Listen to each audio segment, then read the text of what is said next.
তো প্রথমেই জানাই আমার চ্যানেলে সবাইকে স্বাগত। তো তোমাদের ডিমান্ডে আজকে পত্র নাম্বার পিকোর 207 সাজেশন নিয়ে আমি চলে এসেছি। তো কল্যাণী বিশ্ববিদ্যালয়ের আন্ডারে যেসব ছাত্রছাত্রীরা এই ভিডিওটা দেখছো তাদের জন্য এটা খুবই হেল্পফুল হবে। তো চলো সাজেশনটা দেওয়া যাক। তো এখান থেকে তোমরা যেটা পড়বে গণদেবতা থেকে, গণদেবতা উপন্যাসের নামকরণ তা তোমরা এখান থেকে পড়ে যাবে। আর তার সাথে তোমরা গণদেবতা থেকে পড়ে যাবে পুরুষ চরিত্র আর লোক উপাদান, মানে এখানে তোমাদের যে লোক উৎসবটা বলা হচ্ছে গণদেবতার মধ্যে, সেটাই এখানে তোমরা ভালোভাবে পড়ে যাবে। এরপর আমরা আসছি পর্যায়গ্রন্থ 2 নাম্বার পুতুল নাচের ইতিকথা। এখান থেকে তোমরা যেটা পড়বে সেটা হচ্ছে গিয়ে কুমুদমতির যে উপখ্যান, মানে উপকাহিনী যেটা আছে, মানে কুমুদমতির উপকাহিনীর যে গুরুত্বটা সেটা তোমরা পড়ে যাবে। আর তার সাথে তোমরা পড়ে যাবে কুসুম চরিত্রটা ভালোভাবে তোমরা এখান থেকে দেখে যাবে।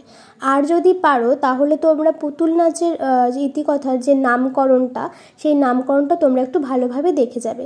এই 3টে তোমরা এখান থেকে করে যাবে। এরপরে আসি আমরা আরণ্যক বিভূতিভূষণ বন্দ্যোপাধ্যায়ের। এখান থেকে তোমরা যেটা পড়বে সেটা হচ্ছে কি আরণ্যক প্রকৃতি ও মানব, আর তার সাথে তোমরা পড়বে হচ্ছে সত্যচরণের চরিত্র। আরণ্যক প্রকৃতি মানবটা তোমরা ভালোভাবে দেখে যাবে, কারণ এটা খুব ইম্পর্টেন্ট। আর তার সাথে সত্যচরণের চরিত্রটাও খুব ইম্পর্টেন্ট। এবার আসা যাক পর্যায়গ্রন্থ 4। এখানে আছে ঢোড়াই চরিত্র মানুষ, যেটা সতীনাথ ভাদুড়ির।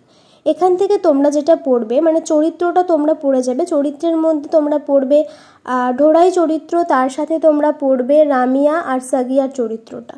এখান থেকে যদি এই 3টে চরিত্র তোমরা কমপ্লিট করে যাও, আশা করি তোমরা এখান থেকে একটা না একটা চরিত্র পেয়ে যাবে। তো আজকের মতো এখানেই কমপ্লিট আমার সাজেশন। তো যদি ভালো লাগে আমার ভিডিওটা তাহলে তোমরা একটুখানি লাইক করে দিও, আর তার সাথে একটু কমেন্ট করে দিও।